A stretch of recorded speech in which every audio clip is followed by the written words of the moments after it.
Bonjour, aujourd'hui 20 000 lieues sous les mers de Jules Verne, chapitre 7. Une baleine d'espèce inconnue.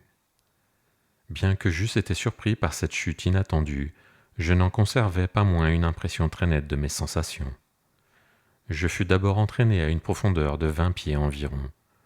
Je suis bon nageur sans prétendre égaler Byron et Edgar Poe, qui sont des maîtres, et ce plongeon ne me fit point perdre la tête. 2 vigoureux coups de talon me ramenèrent à la surface de la mer.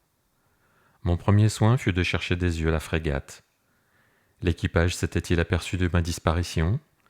L'Abraham Lincoln avait-il viré de bord?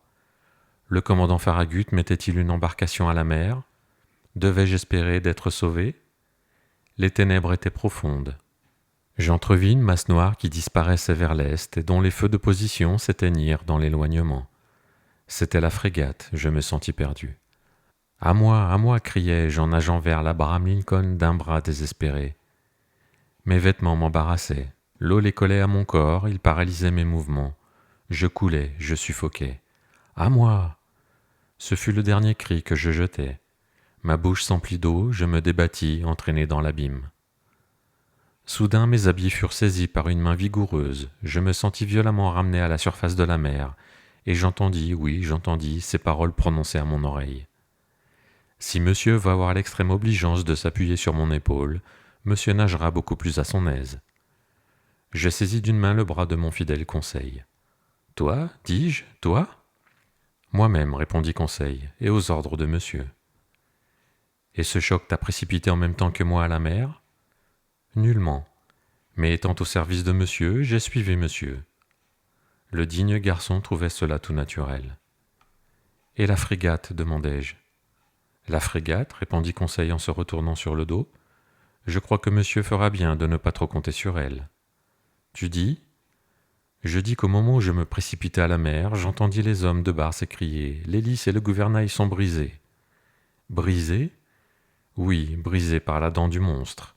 C'est la seule avarie, je pense, que l'Abraham Lincoln ait éprouvée. Mais circonstance fâcheuse pour nous, il ne gouverne plus. Alors nous sommes perdus. Peut-être, répondit tranquillement Conseil. Cependant, nous avons encore quelques heures devant nous, et en quelques heures on fait bien des choses. L'imperturbable sang-froid de Conseil me remonta. Je nageais plus vigoureusement, mais gêné par mes vêtements qui me serraient comme une chape de plomb, j'éprouvais une extrême difficulté à me soutenir. Conseil s'en aperçut. « Que monsieur me permette de lui faire une incision, dit-il. » Et glissant un couteau ouvert sous mes habits, il les fendit de haut en bas d'un coup rapide. Puis il m'en débarrassa lestement, tandis que je nageais pour tous deux. À mon tour, je rendis le même service à Conseil, et nous continuâmes de naviguer l'un près de l'autre. Cependant, la situation n'en était pas moins terrible.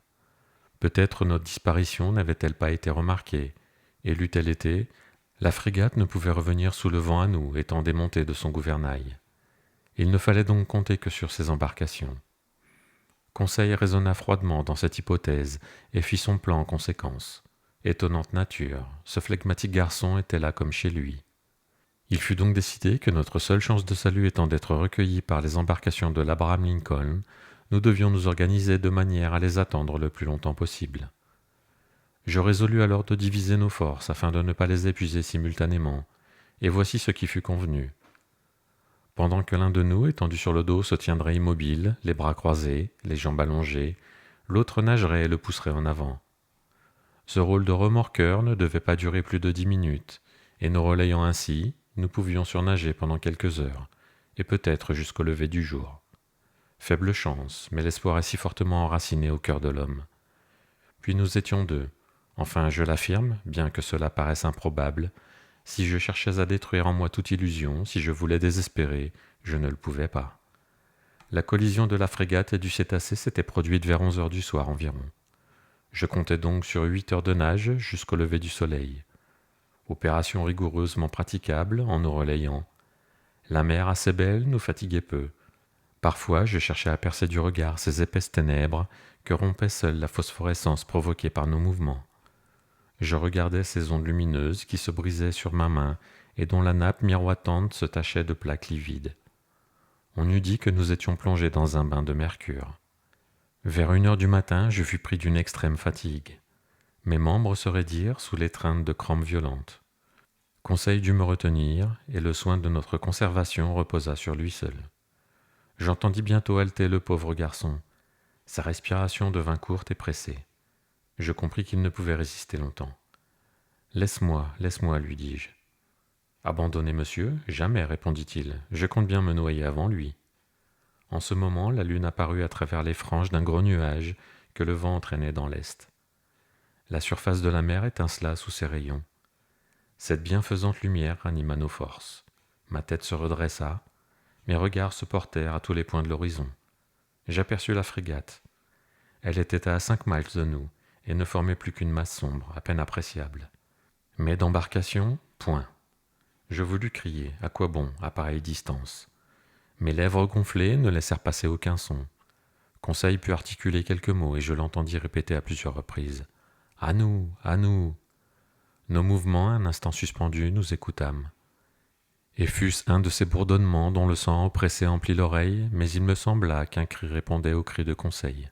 « As-tu entendu » murmurai-je. « Oui, oui. » Et Conseil jeta dans l'espace un nouvel appel désespéré. Cette fois, pas d'erreur possible, une voix humaine répondait à la nôtre. Était-ce la voix de quelque infortuné, abandonné au milieu de l'océan, quelque autre victime du choc éprouvé par le navire, ou plutôt une embarcation de la frégate ne noyait-elle pas dans l'ombre? Conseil fit un suprême effort, et s'appuyant sur mon épaule, tandis que je résistais dans une dernière convulsion, il se dressa à demi hors de l'eau et retomba épuisé. « Qu'as-tu vu ?»« J'ai vu, murmura-t-il. J'ai vu, mais ne parlons pas, gardons toutes nos forces. » Qu'avait-il vu? Alors, je ne sais pourquoi, la pensée du monstre me vint pour la première fois à l'esprit. Mais cette voix, cependant, les temps ne sont plus où les Jonas se réfugient dans le ventre des baleines. Pourtant Conseil me remorquait encore. Il relevait parfois la tête, regardait devant lui, et jetait un cri de reconnaissance auquel répondait une voix de plus en plus rapprochée. Je l'entendais à peine. Mes forces étaient à bout, mes doigts s'écartaient. Ma main ne me fournissait plus un point d'appui. Ma bouche convulsivement ouverte s'emplissait d'eau salée. Le froid m'envahissait. Je relevai la tête une dernière fois, puis je m'abîmai. En cet instant, un corps dur me heurta, je m'y cramponnai. Puis je sentis qu'on me retirait, qu'on me ramenait à la surface de l'eau, que ma poitrine se dégonflait et je m'évanouis. Il est certain que je revins promptement à moi, grâce à de vigoureuses frictions qui me sillonnèrent le corps. J'entr'ouvris les yeux.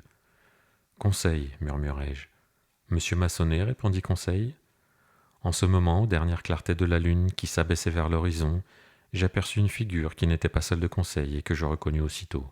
« Ned, m'écriai-je. »« En personne, monsieur, et qui court après sa prime, répondit le Canadien. »« Vous avez été précipité à la mer au choc de la frégate ?»« Oui, monsieur le professeur, mais plus favorisé que vous, j'ai pu prendre pied presque immédiatement sur un îlot flottant. »« Un îlot ? Ou pour mieux dire, sur notre narval gigantesque. Expliquez-vous, Ned. » Seulement, j'ai bientôt compris pourquoi mon harpon n'avait pu l'entamer et s'était émoussé sur sa peau. « Pourquoi, Ned, pourquoi ? C'est que cette bête-là, monsieur le professeur, est faite en tôle d'acier. Il faut ici que je reprenne mes esprits, que je revivifie mes souvenirs, que je contrôle moi-même mes assertions. Les dernières paroles du Canadien avaient produit un revirement subit dans mon cerveau. Je me hissai rapidement au sommet de l'être ou de l'objet à demi immergé qui nous servait de refuge. Je l'éprouvai du pied. C'était évidemment un corps dur, impénétrable, et non pas cette substance molle qui forme la masse des grands mammifères marins. Mais ce corps dur pouvait être une carapace osseuse, semblable à celle des animaux antédiluviens, et j'en serais quitte pour classer le monstre parmi les reptiles amphibies, tels que les tortues ou les alligators. Eh bien non. Le dos noirâtre qui me supportait était lisse, poli, non imbriqué. Il rendait au choc une sonorité métallique, et si incroyable que cela fût, il semblait, que dis-je, il était fait de plaques boulonnées. Le doute n'était pas possible. L'animal, le monstre, le phénomène naturel qui avait intrigué le monde savant tout entier, bouleversé et fourvoyé l'imagination des marins des deux hémisphères, il fallait bien le reconnaître, c'était un phénomène plus étonnant encore, un phénomène de main d'homme. La découverte de l'existence de l'être le plus fabuleux, le plus mythologique, n'eût pas, au même degré, surpris ma raison. Que ce qui est prodigieux vienne du Créateur, c'est tout simple. Mais trouver tout à coup, sous ses yeux, l'impossible mystérieusement et humainement réalisé, c'était à confondre l'esprit. Il n'y avait pas à hésiter cependant. Nous étions étendus sur le dos d'une sorte de bateau sous-marin qui présentait, autant que j'en pouvais juger, la forme d'un immense poisson d'acier. L'opinion de Ned Land était faite sur ce point. Conseil et moi, nous ne pûmes que nous y ranger.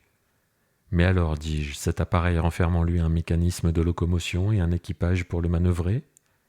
Évidemment, répondit le harponneur, et néanmoins, depuis 3 heures que j'habite cette île flottante, elle n'a pas donné signe de vie. Ce bateau n'a pas marché?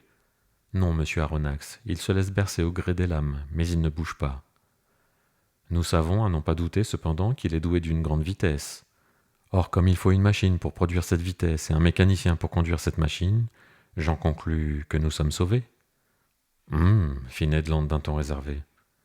En ce moment, et comme pour donner raison à mon argumentation, un bouillonnement se fit à l'arrière de cet étrange appareil, dont le propulseur était évidemment une hélice, et il se mit en mouvement. Nous n'eûmes que le temps de nous accrocher à sa partie supérieure, qui émergeait de 80 centimètres environ. Très heureusement, sa vitesse n'était pas excessive. Tant qu'il navigue horizontalement, murmura Ned Land, je n'ai rien à dire. Mais s'il lui prend la fantaisie de plonger, je ne donnerai pas $2 de ma peau. Moins encore, aurait pu dire le Canadien. Il devenait donc urgent de communiquer avec les êtres quelconques enfermés dans les flancs de cette machine. Je cherchais à sa surface une ouverture, un panneau, un trou d'homme, pour employer l'expression technique. Mais les lignes de boulons solidement rabattues sur la jointure des tôles étaient nettes et uniformes. D'ailleurs, la lune disparut alors et nous laissa dans une obscurité profonde. Il fallut attendre le jour pour aviser au moyen de pénétrer à l'intérieur de ce bateau sous-marin. Ainsi donc, notre salut dépendait uniquement du caprice des mystérieux timoniers qui dirigeaient cet appareil, et s'ils plongeaient, nous étions perdus. Ce cas excepté, je ne doutais pas de la possibilité d'entrer en relation avec eux. Et en effet, s'ils ne faisaient pas eux-mêmes leur air, il fallait nécessairement qu'ils revinssent de temps en temps à la surface de l'océan pour renouveler leur provision de molécules respirables. Donc nécessité d'une ouverture qui mettait l'intérieur du bateau en communication avec l'atmosphère. Quant à l'espoir d'être sauvé par le commandant Farragut, il fallait y renoncer complètement. Nous étions entraînés vers l'ouest et j'estimais que notre vitesse, relativement modérée, atteignait 12 miles à l'heure. L'hélice battait les flots avec une régularité mathématique, émergeant quelquefois et faisant jaillir l'eau phosphorescente à une grande hauteur. Vers 4 heures du matin, la rapidité de l'appareil s'accrut. Nous résistions difficilement à ce vertigineux entraînement lorsque les lames nous battaient de plein fouet. Heureusement, Ned rencontra sous sa main un large organeau fixé à la partie supérieure du dos de tôle, et nous parvînmes à nous y accrocher solidement. Enfin, cette longue nuit s'écoula. Mon souvenir incomplet ne permet pas d'en retracer toutes les impressions. Un seul détail me revint à l'esprit. Pendant certaines accalmies de la mer et du vent, je crus entendre plusieurs fois des sons vagues, une sorte d'harmonie fugitive produite par des accords lointains. Quel était donc le mystère de cette navigation sous-marine dont le monde entier cherchait vainement l'explication? Quels êtres vivaient dans cet étrange bateau? Quel agent mécanique lui permettait de se déplacer avec une si prodigieuse vitesse? Le jour parut. Les brumes du matin nous enveloppaient, mais elles ne tardèrent pas à se déchirer. J'allais procéder à un examen attentif de la coque qui formait à sa partie supérieure une sorte de plateforme horizontale, quand je la sentis s'enfoncer peu à peu. « Eh, mille diables !» s'écria Ned Land, frappant du pied la tôle sonore. « Ouvrez donc, navigateur peu hospitalier !» Mais il était difficile de se faire entendre au milieu des battements assourdissants de l'hélice. Heureusement, le mouvement d'immersion s'arrêta. Soudain, un bruit de ferrure violemment poussée se produisit à l'intérieur du bateau. Une plaque se souleva, un homme parut, jeta un cri bizarre et disparut aussitôt. Quelques instants après, 8 solides gaillards, le visage voilé, apparaissaient silencieusement et nous entraînaient dans leur formidable machine. Merci de m'avoir écouté. Si vous avez aimé, n'hésitez pas à vous abonner et à mettre un petit pouce. Et on se retrouve très vite pour la suite de 20 000 lieues sous les mers.